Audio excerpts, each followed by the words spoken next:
Radio Today 89.6 FM এখন শুনবেন radio টুডের সন্ধ্যার খবর। একযোগে আপনারা শুনতে পাচ্ছেন ঢাকা, চট্টগ্রাম, কক্সবাজার, সিলেট, খুলনা, বরিশাল, বগুড়া, ময়মনসিংহ, কুমিল্লা ও কুষ্টিয়া এই 10টি কেন্দ্র থেকে।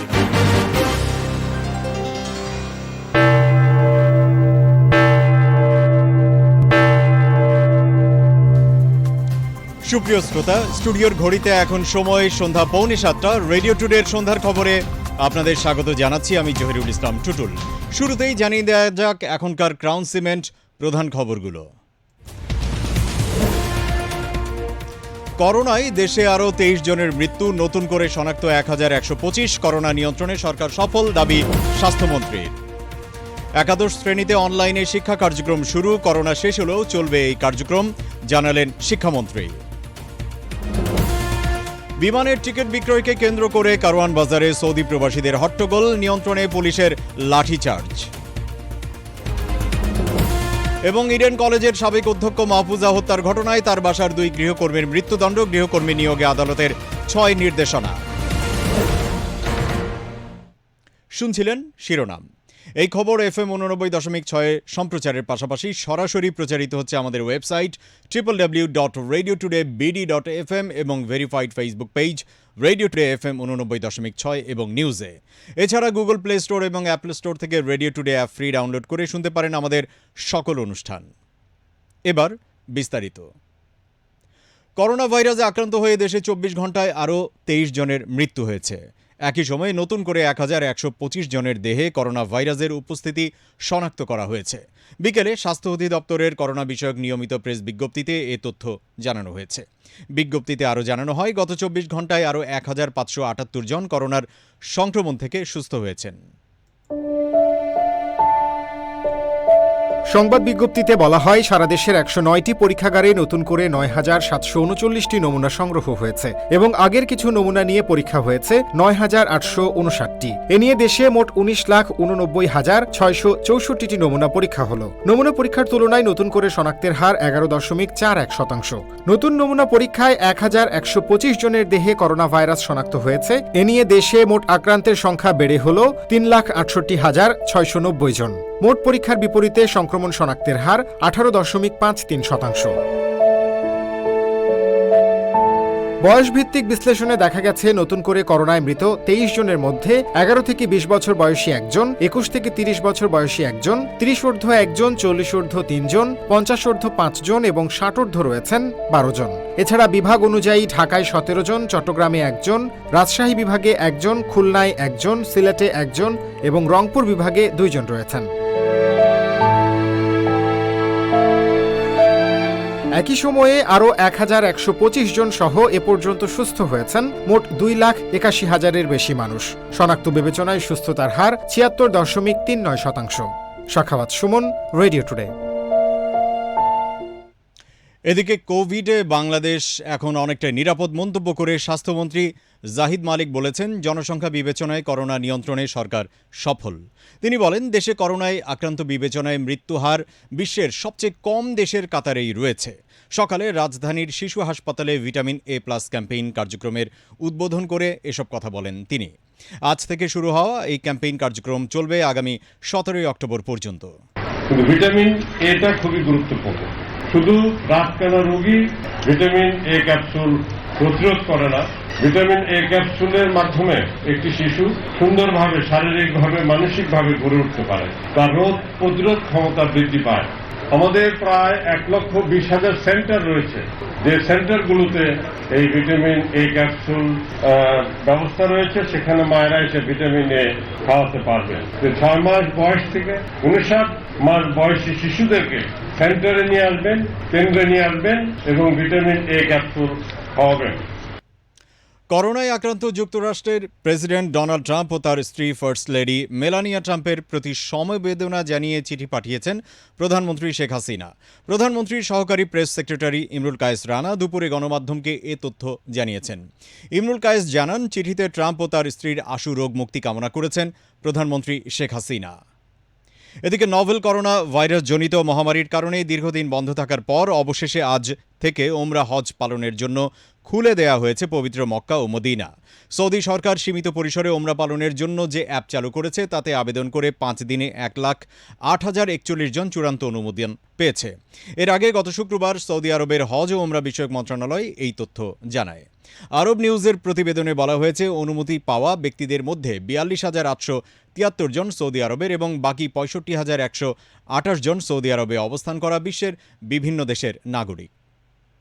করোনা ভাইরাস মহামারীর মধ্যে শিক্ষা প্রতিষ্ঠান বন্ধ থাকায় আজ থেকে অনলাইনে শুরু হয়েছে একাদশ শ্রেণীর শিক্ষা কার্যক্রম। সকালে ঢাকা কলেজে আয়োজিত এক ভার্চুয়াল অনুষ্ঠানে যুক্ত হয়ে এর আনুষ্ঠানিক উদ্বোধন করেন শিক্ষামন্ত্রী ডাক্তার দীপু মনি। এ সময় তিনি বলেন, করোনাকাল শেষ হলেও এই কার্যক্রম চলবে। দেশে করোনা সংক্রমণ বৃদ্ধি পাওয়ার প্রেক্ষিতে শিক্ষা প্রতিষ্ঠানগুলো বন্ধ রয়েছে 6 মাসেরও বেশি সময় যাবৎ। শিক্ষার্থীদের পাঠদান কর্মসূচিও রয়েছে বন্ধ। এমত অবস্থায় আজ থেকে 2020-21 শিক্ষাবর্ষের একাদশ শ্রেণীর অনলাইন পাঠদান কর্মসূচি শুরু হলো। ঢাকা কলেজের শিক্ষার্থীদের দিয়ে এই কর্মসূচির যাত্রা শুরু হলো, যা ভিডিও কনফারেন্সে যুক্ত হয়ে উদ্বোধন করেন শিক্ষামন্ত্রী ডাক্তার দীপু মনি। এ সময় তিনি বলেন, দেশপ্রেমে উজ্জীবিত হয়ে সৃজনশীলতার বিকাশ ঘটাতে হবে শিক্ষার্থীদের। করোনাকালে বাড়িতে থাকার সময়টা কাজে লাগাতে শিক্ষার্থীদের প্রতি পরামর্শ দেন শিক্ষামন্ত্রী।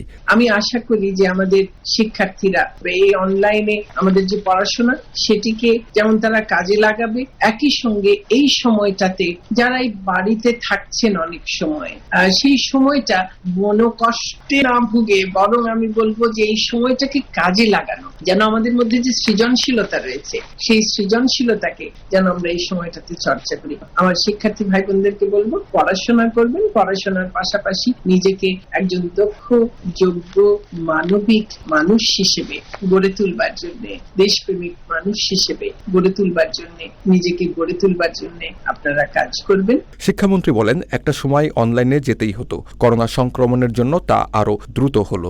আমাদের কিন্তু এই অনলাইন শিক্ষা ব্যবস্থায় যেতেই হতো। আমাদের এই করোনা পরিস্থিতির কারণে যেটি আমরা হয়তো 5 বছর বাদে করতাম, সেটি আমরা এখনই অভ্যস্ত হয়ে গেলাম। কাজেই এটি আমাদের জন্য নিশ্চয়ই নতুন সম্ভাবনা তৈরি করলো, আমাদেরকে এগিয়ে দিল। অনুষ্ঠানে বিশেষ অতিথি হিসেবে বক্তব্য রাখেন শিক্ষা উপমন্ত্রী মহিবুল হাসান চৌধুরী। শুনছিলেন মোশকায়েত মাশরাকের প্রতিবেদন।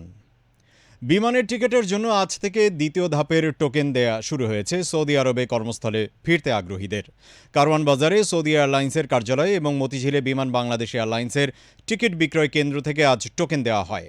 তবে এই টোকেন বিতরণ কার্যক্রমকে ঘিরে সকালে কারওয়ান বাজারে বিশৃঙ্খল পরিস্থিতির তৈরি হয়। সে সময় ধাক্কাধাক্কি করে সোনারগাঁও হোটেলের গেট দিয়ে 3 দফায় ভেতরে ঢোকার চেষ্টা করেন প্রবাসীরা। পরিস্থিতি নিয়ন্ত্রণে আনতে লাঠিচার্জ করতে হয় পুলিশকে। যাদের ভিসার মেয়াদ আছে তাদের আজ সকাল 8টা থেকে বেলা 11টা পর্যন্ত টিকিটের সিরিয়ালের জন্য টোকেন দেয়া হবে। আগে এই খবর জানিয়েছিল সৌদি এয়ারলাইন্স। কাঙ্ক্ষিত সেই টোকেনের প্রত্যাশায় গতকাল থেকে সোনারগাঁ হোটেলের আশপাশে ভিড় করতে থাকেন সৌদি প্রবাসীরা।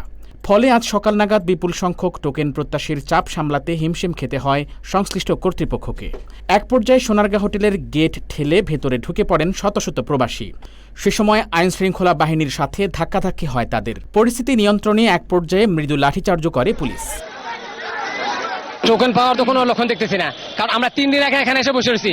বলছে আমাদেরকে 8:30 থেকে 9টা পর্যন্ত এখান থেকে টোকেন দেওয়া হবে। মাইকিনে বলছে আপনারা কাঁচা রাস্তা যান, সামনের রাস্তা যান, এই রাস্তা যান, কিন্তু আমরা আসলে টোকেন কোথা থেকে পাবো এটা যাচ্ছে। এটা এদের গাফিলতি, এটা আমাদের তো কোনো দোষ নেই। আমাদেরকে বলছে 4 থেকে, আমরা 4 থেকে এখানে আসছি। পরে পরিস্থিতি কিছুটা নিয়ন্ত্রণে এলে সকাল 9টার পর শুরু হয় টোকেন বিতরণ কার্যক্রম। প্রত্যাশিত টোকেন হাতে পেয়ে স্বস্তির নিঃশ্বাস ফেলেন অনেকে। টোকেন পাইছি অনেক কষ্টের মাঝে, বুঝছেন, এখন আনন্দ লাগছে। হ্যাঁ, খুব খুশি আমরা টোকেন পাইছি, আলহামদুলিল্লাহ। অনেক কষ্টের মাঝে টোকেনটা অনেক আনন্দিত আমরা। এদিকে ভিসার মেয়াদের ভিত্তিতে টোকেন দেওয়ার দাবিতে আজ আবারও সড়ক অবরোধ করেন প্রবাসীদের অনেকে। যাদের আগে ভিসার মেয়াদ সার্টিফিকেট, এদেরকে টোকেনটা দিলে মোটামুটি যাদের মেয়াদ বেশি দিন আছে এদেরকে পরে দেখ টিকিট দিবে বা দিবে না এমন কিছু বলতেছে না। বা আমাদের এই যে আমরা মহিলাগুলো যে পুরুষের ভিতরে যে আমরা যে এরকম হয়রানি হইতেছি, এগুলোর জন্য কেউ আমাদের কোনো ব্যবস্থাও নিতেছে না। আপনারা সবাই যেতে পারবেন। এদিকে কারওয়ান বাজারের মতো একই রকম বিশৃঙ্খলা দেখা গেছে মতিঝিলে বিমান বাংলাদেশ এয়ারলাইন্সের টিকিট বিক্রয় কেন্দ্রের সামনেও। রাত্রের 11টার দিকে আসছি এখানে আমরা সিরিয়ালে একটু খালি টোকেনের জন্য। আমরা সিরিয়ালে কোনো লাইনে ঢুকতে পারি নাই। 3 দিনের মাথায় তাই পাইছি, টোকেন পাইছি। আজকে 4 তারিখ, আজকে আবার কথা বলছি। ছুটিতে এসে করোনার কারণে আটকে পড়েন প্রায় ৮০,০০০ প্রবাসী কর্মী। 7 মাস পর কাজে ফিরে যাওয়ার সুযোগ এলেও ফ্লাইটের অভাবে তৈরি হয় অনিশ্চয়তা। তাদের মধ্যে সৌদি আরব থেকে লকডাউনের আগে যারা রিটার্ন টিকিট নিয়ে দেশে ফিরেছিলেন, শুধুমাত্র তাদেরকেই টোকেন দেওয়ার কথা জানিয়েছে সৌদি এয়ারলাইন্স। মঞ্জুর হোসাইন, রেডিও টুডে। এদিকে আওয়ামী লীগ সাধারণ সম্পাদক সড়ক পরিবহন ও সেতু মন্ত্রী ওবায়দুল কাদের বলেছেন, বিএনপি শক্তিশালী রাজনৈতিক দল হিসেবে রাজপথে থাকুক, তা আওয়ামী লীগও চায়। তবে আন্দোলনের নামে কোনো রকম বিশৃঙ্খলা বা জনভোগান্তি করলে সরকার তা মেনে নেবে না বলে হুঁশিয়ার করেন তিনি। সকালে ধানমন্ডিতে আওয়ামী লীগ সভাপতির রাজনৈতিক কার্যালয়ে ত্রাণ বিতরণ কার্যক্রম অনুষ্ঠানে এসব কথা বলেন ওবায়দুল কাদের। মন্ত্রী তার সরকারি বাসভবন থেকে ভার্চুয়াল মাধ্যমে অনুষ্ঠানে যুক্ত হন। বিএনপি তাদের নেতা কর্মীদের আগামী 2 মাসের মধ্যে মাঠে নামার প্রস্তুতি নির্দেশ দিয়েছে। বিএনপি রাজপথে থাকুক, তা আমরাও চাই। গণতান্ত্রিক এবং শান্তিপূর্ণ আন্দোলন জনগণও চায়, কিন্তু আন্দোলনের নামে কোন রকম সন্ত্রাস সৃষ্টি, জনভোগান্তি এবং জানমালের ক্ষতি সরকার মেনে নেবে না। এদিকে বিএনপি জিয়াউর রহমানের অপকর্ম ঢাকার চেষ্টা করছে বলে মন্তব্য করেছেন তথ্যমন্ত্রী ডক্টর হাসান মাহমুদ। দুপুরে সচিবালয়ে চলচ্চিত্র নির্মাতা ও গবেষকদের সাথে বৈঠকের পর সাংবাদিকদের তিনি আরও বলেন, অনুপ্রবেশকারীদের আওয়ামী লীগে কোনো জায়গা নেই। জিয়া রহমান ক্ষমতা দখল করার পর মুক্তিযুদ্ধের সমস্ত চেতনাকে ধ্বংস করার অপচেষ্টা চালিয়েছিল। তিনি বাংলাদেশের যে চেতনার ভিত্তিতে দেশ স্বাধীন হয়েছিল সেই চেতনাকে ধ্বংস করেছিল। মুক্তিযুদ্ধের স্বীকৃত যারা বিরুদ্ধাচারী তাদেরকে তিনি ক্ষমতায় বসিয়েছিলেন এবং জিয়া রহমানের স্ত্রী বেগম খালেদা জিয়া আরও এক ধাপ এগিয়ে যে জামাত ইসলামী দলগতভাবে মুক্তিযুদ্ধের বিরুদ্ধাচরণ করেছে তাদেরকে তিনি মন্ত্রিসভায় স্থান করে দিয়েছিলেন। বহুল আলোচিত বরগুনার রিফাত শরীফ হত্যা মামলায় মিন্নি সহ মৃত্যুদণ্ডপ্রাপ্ত 6 আসামির ডেথ রেফারেন্স হাইকোর্টে এসে পৌঁছেছে। সকালে বরগুনা আদালতের কর্মকর্তা জাহাঙ্গীর পিকু পুলিশের বিশেষ প্রহরায় মামলাটির যাবতীয় নথিসহ ডেথ রেফারেন্স নিয়ে আসেন। সাধারণত মৃত্যুদণ্ডপ্রাপ্ত আসামিদের ফাঁসির রায় কার্যকরের পূর্বে হাইকোর্টের অনুমতির প্রয়োজন হয়। এটাই ডেথ রেফারেন্স হিসেবে পরিচিত। গত 30 সেপ্টেম্বর রিফাত হত্যা মামলায় স্ত্রী আয়েশা সিদ্দিকা মিন্নি সহ 6 জনকে মৃত্যুদণ্ড ও 4 আসামিকে খালাস দেন বরগুনার জেলা ও দায়রা জজ আদালত। এদিকে হাইকোর্টের রায়ের বিরুদ্ধে আপিল করতে ঢাকায় এসেছেন মিন্নির বাবা। অ্যাডভোকেট জেডাই খান পান্না স্যার তার শরণাপন্ন হয়ে আমি হাইকোর্টে পদার্পণ করছি, তার সাথে আইনি পরামর্শ নেওয়ার জন্য। আমার মনে হয় ইনশাল্লাহ হাইকোর্ট থেকে আমরা সুন্দর একটা ফলাফল পাবো ইনশাল্লাহ। মিন্নির মামলার কাগজপত্র সবেমাত্র আজকে পেয়েছি, অতি দ্রুত আপিল ফাইল করতে যাচ্ছি। দেশবাসীর কাছে দোয়া চাই, আপনারা দোয়া করবেন যেন ন্যায় বিচার প্রতিষ্ঠিত হয়, বলছিলেন মিন্নির বাবা মোজাম্মেল হোসেন কিশোর ও মিন্নির আইনজীবী জেডাই খান পান্না। 1.5 বছর আগে ইডেন মহিলা কলেজের সাবেক অধ্যক্ষ মাহফুজা চৌধুরী পারভিনকে হত্যার ঘটনায় তার বাসার 2 গৃহকর্মীকে মৃত্যুদণ্ড দিয়েছে আদালত। দণ্ডপ্রাপ্ত 2 জন হলেন রীতা আক্তার ওরফে স্বপ্না ও রুমা ওরফে রেশমা। ঢাকার 1 নম্বর দ্রুত বিচার ট্রাইব্যুনালের বিচারক আবু জাফর মোহাম্মদ কামরুজ্জামান আজ আসামিদের উপস্থিতিতে এই রায় ঘোষণা করেন। হত্যার দায়ে 2 আসামিকে সর্বোচ্চ সাজার পাশাপাশি চুরির জন্য 7 বছর করে কারাদণ্ড এবং 25,000 টাকা জরিমানা এবং অনাদায়ে আরও 6 মাসের জেল দেওয়া হয়েছে। তবে ফাঁসির রায় কার্যকর হয়ে গেলে কারাদণ্ড আর প্রযোজ্য হবে না। বিচারক তার রায়ের পর্যবেক্ষণে গৃহকর্মী নিয়োগের ক্ষেত্রে 6টি নির্দেশনা দিয়েছেন। 2019 সালের 11 ফেব্রুয়ারি রাজধানীর এলিফ্যান্ট রোডে নিজের বাসায় খুন হন। টেলিভিশনের আলোচনা অনুষ্ঠান দেখে মধ্যরাতে আদালত বসিয়ে হাইকোর্টের একটি বেঞ্চ আদেশ দেবার পর সাবেক অ্যাটর্নি জেনারেল কে.এস. নবীর 2 নাতিকে বাসায় ফিরিয়ে দিয়ে এসেছে পুলিশ। শনিবার রাতে বেসরকারি 71 টেলিভিশনে শিশু অধিকার নিয়ে এক আলোচনায় উঠে আসে কে.এস. নবীর এতিম 2 নাতিকে বাসায় ঢুকতে দিচ্ছে না তাদের চাচা সুপ্রিম কোর্টের আইনজীবী কাজী রেহান নবী। 71 টিভির টকশোর শেষ দিকে বিচারপতি আবু তাহের মোহাম্মদ সাইফুর রহমানের আদালত একটি শতপ্রণোদিত রুল ইস্যু করে ধানমন্ডি থানাকে নির্দেশ দেবার পর থানা পুলিশ শিশু 2টির নিরাপত্তা নিশ্চিতপূর্বক তাদের থাকার ব্যবস্থা করে দেয় বলে জানান আইনজীবী মনজিল মোর্শেদ। ওই শিশু 2টির বাবা সিরাতুন নবী গত 10 আগস্ট মারা যান। শুনছেন রেডিও টুডের সন্ধ্যার খবর, সঙ্গে আছি আমি জহিরুল ইসলাম টুটুল। নিচ্ছি ছোট্ট একটা বিরতি, ফিরছি 40 সেকেন্ড পর।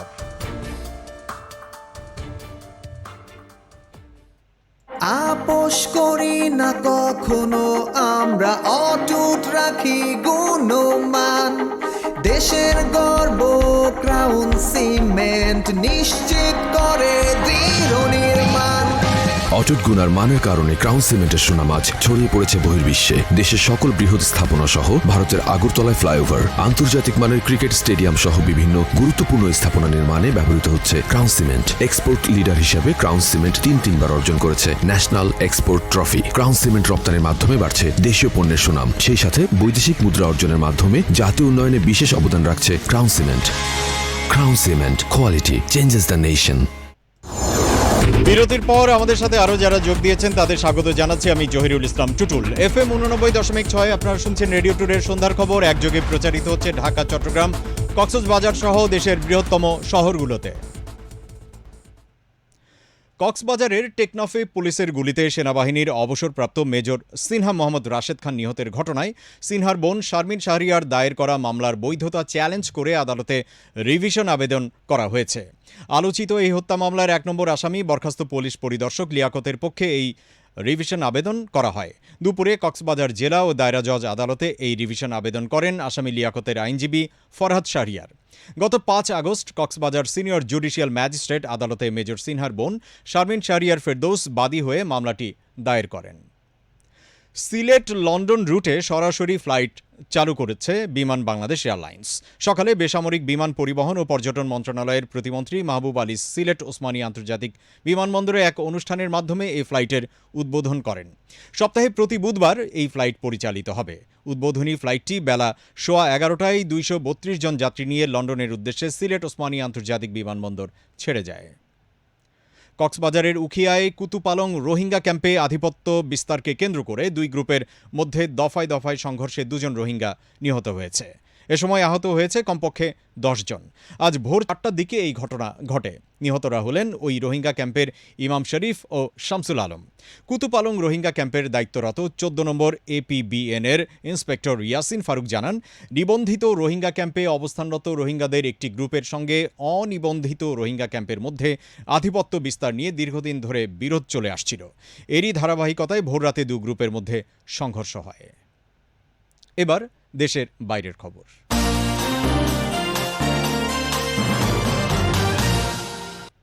মার্কিন প্রেসিডেন্ট ডোনাল্ড ট্রাম্প এখনও করোনা থেকে সেরে ওঠার পর্যায়ে আসেননি এবং নতুন করে তার বেশ কিছু উপসর্গ খুবই উদ্বেগজনক বলে জানা গেছে। এর আগে স্থানীয় সময় শনিবার সকালে সাংবাদিক সম্মেলনে ট্রাম্পের চিকিৎসকরা তার স্বাস্থ্য সংক্রান্ত যে তথ্য দিয়েছেন, নতুন এই তথ্য তার সম্পূর্ণ বিপরীত।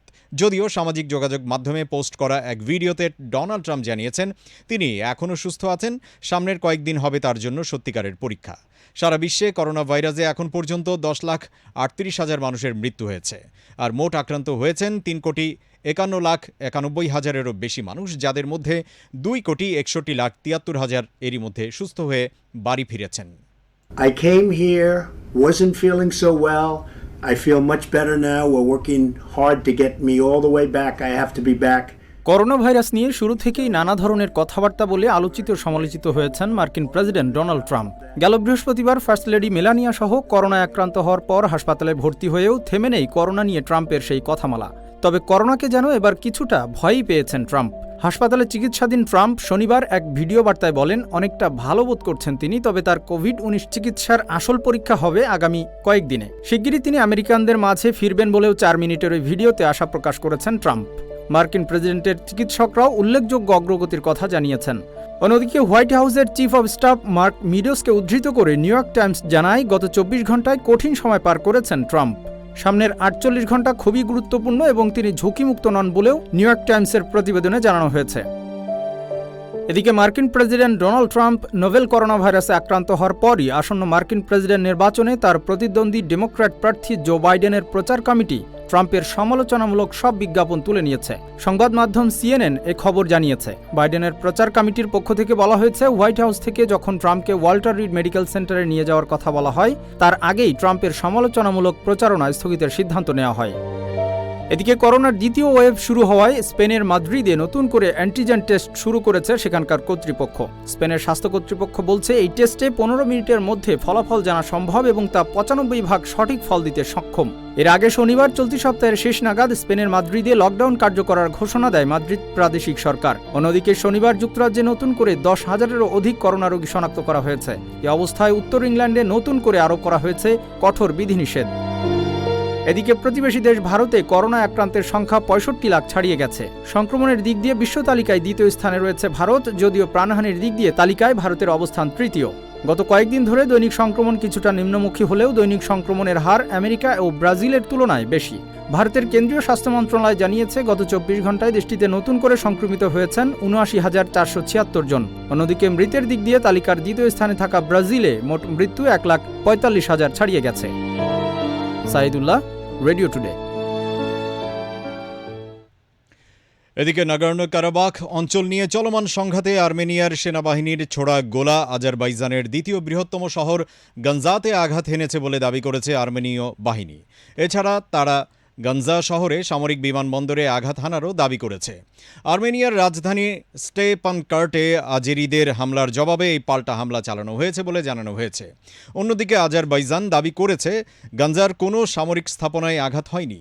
গত রবিবার শুরু হওয়া এই সংঘাতে 220 জনের বেশি মানুষ নিহত হয়েছেন বলে জানিয়েছে বিবিসি। তবে হতাহতের সংখ্যা আরও বেশি হতে পারে বলে আশঙ্কা করা হচ্ছে। আজারবাইজানের সেনাবাহিনী জানিয়েছে সংঘাত শুরুর পর তারা 7টি গ্রামের নিয়ন্ত্রণ নিয়েছে। এবার ব্যবসা বাণিজ্যের খবর। সূচকের ওঠানামার মধ্য দিয়ে আজ লেনদেন হয়েছে দেশের প্রধান পুঁজিবাজার ঢাকা স্টক এক্সচেঞ্জ ডিএসইতে। দিন শেষে ডিএসইএক্স সূচক 2 পয়েন্ট বেড়ে দাঁড়িয়েছে 4,997 পয়েন্টে, আর লেনদেন হয়েছে 889,37,00,000 টাকার শেয়ার। হাতবদল হওয়া বিভিন্ন কোম্পানির শেয়ারের মধ্যে দাম বেড়েছে 133টির, কমেছে 171টির এবং অপরিবর্তিত রয়েছে 51টির দাম। এদিকে দেশের অপর পুঁজিবাজার চট্টগ্রাম স্টক এক্সচেঞ্জ সিএসইতে আজ লেনদেন হয়েছে 29,23,00,000 টাকার শেয়ার, আর সিএসই 30 সূচক 68 পয়েন্ট কমে দাঁড়িয়েছে 11,802 পয়েন্টে। এবার খেলাধুলার খবর।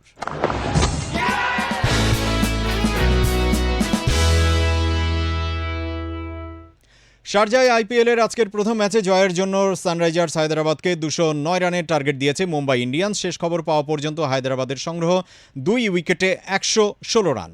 এদিকে আজকের অপর ম্যাচে কিংস 11 পাঞ্জাবকে মোকাবেলা করবে চেন্নাই সুপার কিংস। দুবাই আন্তর্জাতিক ক্রিকেট স্টেডিয়ামে ম্যাচটি মাঠে গড়াবে বাংলাদেশ সময় রাত 8টায়। বাংলাদেশে ইউনিসেফের নতুন জাতীয় শুভেচ্ছাদূত হিসেবে তারকা ক্রিকেটার ও জাতীয় দলের সাবেক অধিনায়ক মুশফিকুর রহিমের নাম ঘোষণা করা হয়েছে। তিনি সারা দেশে শিশু অধিকার বিষয়ে প্রচারণার জন্য ইউনিসেফের সাথে যোগ দিচ্ছেন। এ বিষয়ে মুশফিক বলেন, এই দায়িত্ব পেয়ে তিনি গর্বিত। এর আগে আশরাফুল, হাবিবুল বাশার ও সাকিব আল হাসান ইউনিসেফের শুভেচ্ছাদূত হয়েছিলেন। এবার শুনুন আজকের সেলিব্রিটি খবর। আমি বলবো কেন? আমি বলবো ওদিকে মুখ ঘুরে থাকো না। আমি বলবো কেন? তুমি বলো, তোমাকে বলতে হবে। আমি কিসের জন্য বলবো? আশ্চর্য। দেশীয় নাট্যজগতের উজ্জ্বলতম তারকাদের ভেতর অগ্রগামী তিনি। একাধারে শক্তিমান অভিনেতা, নাট্য পরিচালক ও প্রযোজক। শুধু কমেডি কিংবা সিরিয়াস ধর্মী চরিত্র নয়, অভিনয়ের সকল শাখাতেই তার সাবলীল পদচারণা মুগ্ধ করেছে কোটি দর্শক হৃদয়। সদা হাস্যোজ্জ্বল, মেধাবী এই অভিনেতা জাহিদ হাসান। আমার সাথে আছেন সেই মানুষটা জাহিদ হাসান, যার আমি আসলে খুব ভক্ত। আমিও আপনার অনেক ভক্ত। বাবা ইলিয়াস উদ্দিন তালুকদার ও মা হামিদা বেগমের ঘর আলো করে সিরাজগঞ্জের নানাবাড়িতে জন্ম নেন জাহিদ। ছেলেবেলা বেড়ে ওঠা আর অভিনয়ের শুরুটাও সেখানেই, থিয়েটারে কাজের মাধ্যমে। তুমি তো লোকাল বাসের মধ্যে কাট করে একটা রাস্তার মধ্যে একটা ব্রেক করলা, পিছনে সিএনজি আছে না, মোটরসাইকেল আছে না, গাড়ি আছে, কোনো কিছু ঠিক করলা না। 1986 সালে বলবান চলচ্চিত্রের মাধ্যমে অভিনয়ে পদার্পণ জাহিদ হাসানের। তবে বাংলাদেশ টেলিভিশনে প্রচারিত রবীন্দ্রনাথের ছোট গল্প অবলম্বনে নির্মিত নাটক সমাপ্তিতে অভিনয়ের মাধ্যমে সবার নজর কাড়েন তিনি। সেখান থেকেই শুরু, এরপর শুধু সামনে এগিয়ে চলা। নক্ষত্রের রাত, মন্ত্রী মহোদয়ের আগমন, আজ রবিবার, সমুদ্রবিলাস প্রাইভেট লিমিটেড, সবুজ সাথী ও গ্র্যাজুয়েটের মতো অসংখ্য নাটকে অভিনয়ের মাধ্যমে অর্জন করেন আকাশচুম্বী জনপ্রিয়তা। আমার গায়ে যত দুঃখ হুমায়ুন আহমেদের পরিচালনায় শ্রাবণ মেঘের দিনে অভিনয় করে 2000 সালে অর্জন করেন জাতীয় চলচ্চিত্র পুরস্কার। 8 বার মেরিল প্রথম আলো পুরস্কার ছাড়াও পেয়েছেন বিপুল সম্মাননা। অভিনয়ের পাশাপাশি নাটক পরিচালনাতেও কৃতিত্বের স্বাক্ষর রেখেছেন গুণী এই শিল্পী। জাহিদ হাসান পরিচালিত জনপ্রিয় নাটকগুলোর মধ্যে ভাই, ঝগড়াপুর, টোটো কোম্পানি, লাল নীল বেগুনি উল্লেখযোগ্য।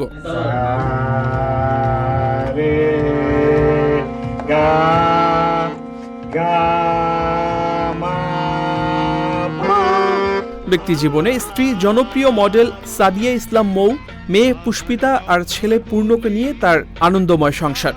নিপুণ অভিনয় দক্ষতা দিয়ে খুব সাধারণ একটি চরিত্রকে অসাধারণ রূপে পর্দায় উপস্থাপনা করার ক্ষমতা রাখা কীর্তিমান এই অভিনেতা 1967 সালের আজকের দিনে সিরাজগঞ্জে জন্মগ্রহণ করেন। জন্মদিনে তারুণ্যদীপ্ত এই চিরসবুজ অভিনেতাকে জানাই অনেক অনেক শুভেচ্ছা আর অভিনন্দন।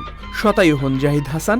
আমার জন্ম হয়েছে আমার জানা মতে 4 অক্টোবর এবং এটা সন্ধ্যার সময়, মানে এশার নামাজের পরে। আবিদ আজম, রেডিও টুডে। একটা ছিল সোনার কন্যা মেঘবরণ কেশ।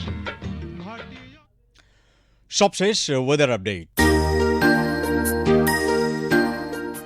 আবহাওয়ার সবশেষ তথ্য অনুযায়ী এই মুহূর্তে ঢাকা ও এর আশপাশের এলাকার তাপমাত্রা 29 ডিগ্রি সেলসিয়াস, যা রাত 10টা পর্যন্ত অব্যাহত থাকতে পারে। রাত 11টায় তাপমাত্রা 1 ডিগ্রি কমে হতে পারে 28 ডিগ্রি সেলসিয়াস, যা বজায় থাকতে পারে মধ্যরাত পর্যন্ত। আবহাওয়া অফিসের বুলেটিনের তথ্য মতে এই মুহূর্তে ঢাকার আকাশ আংশিক মেঘলা আর হালকা বাতাস বইছে দক্ষিণ পূর্ব দিক থেকে, যার গতিবেগ ঘন্টায় সর্বোচ্চ 7 কিলোমিটার। বাতাসের আর্দ্রতা 82%। ঢাকায় এখন বায়ুমানের সূচক অর্থাৎ AQI 117, যা অস্বাস্থ্যকর। সুপ্রিয় শ্রোতা, আমরা সন্ধ্যার খবরের শেষ পর্যায়ে এসে গেছি। বিদায় নেওয়ার আগে আরেকবার জানিয়ে দিচ্ছি এখনকার ক্রাউন সিমেন্ট প্রধান খবরগুলো। করোনায় দেশে আরও 23 জনের মৃত্যু, নতুন করে শনাক্ত 1125। করোনা নিয়ন্ত্রণে সরকার সফল, দাবি স্বাস্থ্যমন্ত্রী। একাদশ শ্রেণীতে অনলাইনে শিক্ষা কার্যক্রম শুরু, করোনা শেষ হলেও চলবে এই কার্যক্রম, জানালেন শিক্ষামন্ত্রী। বিমানের টিকিট বিক্রয়কে কেন্দ্র করে কারওয়ান বাজারে সৌদি প্রবাসীদের হট্টগোল, নিয়ন্ত্রণে পুলিশের লাঠিচার্জ।